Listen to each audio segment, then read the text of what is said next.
हेमंत सोरेन ने सबसे बड़ा कार्य कर कर वो साबित किए हैं कि मैं झारखंड के पहला ऐसा मुख्यमंत्री बनूंगा जो कि झारखंड के महिलाओं के लिए मैं 9,000 प्रति महीना में डालने के लिए कार्य करूंगा। लेकिन ये असम की भूमि पर बोले थे, जब चुनावी रैली में वो बातें बोले थे, यानी कि यह बात ये बोले कि जब मैं झारखंड में पैसे इस माध्यम से देता हूँ, जो कोयला के रेट है यानी कि 4 रुपये होती है, मैं उन्हें बढ़ाकर 11-12 रुपये करता हूँ। तो वो भी बोले कि आप ये असम में अधिक से अधिक चाय उत्पादन होती है, भारत के लगभग 50% चाय वहीं से उत्पादन होती है। अगर वहाँ के मुख्यमंत्री चाय उत्पादन के बढ़ा दिए तो मैं आपको 9,000 रुपया दूंगा।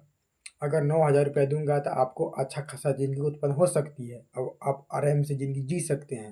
लेकिन भुलाया में एक मंत्री ने, यानी कि एक पत्रकार ने सवाल उनसे पूछा कि आप सच में ये कार्य करने वाले हैं? तो हाँ, वो बोले, अगर सच में ये मुख्यमंत्री हेमंत सोरेन कार्य करेंगे तब बिजली की रेट बढ़ेगी। अगर बिजली की रेट बढ़ी तो साथ ही साथ बिजली से होने वाले सारा काम में पैसा अधिक लगेगी, जैसे खेती और अन्य अदर काम, और उसमें पैसा अधिक लगने के कारण से उसमें बेरोजगारी के साथ साथ महंगाई अधिक दिखाई देगी। अगर एक गलती के कारण पूरे राज्य की अर्थव्यवस्था हिल जाए तो ये कार्य नहीं करनी चाहिए, भले उसमें थोड़ा सा दिक्कत हो। लेकिन मुख्यमंत्री असम की भूमि पर यह बातें बोले थे कि मैं 2500 के अलावा मैं 9,000 रुपये प्रति महीना दूंगा। एक, यानी कि एक योजना के चक्कर में पूरे देश की कटआउट बिजली हो सकती है एक महंगाई के अनुसार।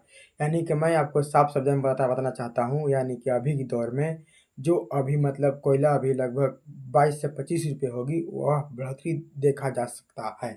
यानी कि जो असम की भूमि पर हेमंत सोरेन ने बातें बोले थे, वह यानी कि यही राइट बोले थे कि जब हमारी सरकार आएगी तो मैं असम में लगभग 9,000 रुपये प्रति माह दूंगा। अगर अभी बातें देखी जाती है तो यहाँ अभी ये भी सेम नियम चल रही है, लेकिन जो कानूनी रूप से है शिक्षा व्यवस्था में, इस सब में ढील ढाल चल रही है।